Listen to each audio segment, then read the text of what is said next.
دا بریکوټ میچۍ چې دي د هغې فصل چې دی دا وخت تیار دی او په کریټونو کې د پیکینګ دپاره چې دی انتظامات شوي دي او دا باقاعده په دې کریټونو کې پیک کیږي. د دې سره سره کم د دې چې خواري کښت دي هغه په ډېر ښه انداز باندې دا ټول مال چې دی دا پیک کوي او بیا دا ملک ګوټ ګوټ ته منډارو ته د دې رسایي کیږي.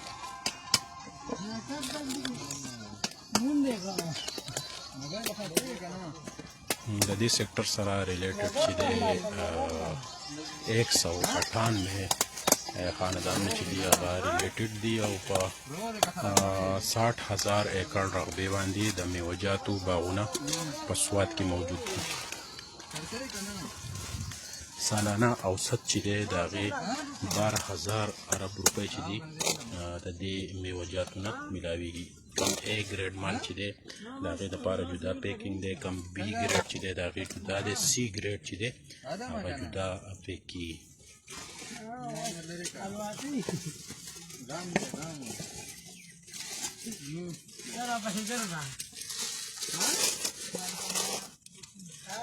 Hello.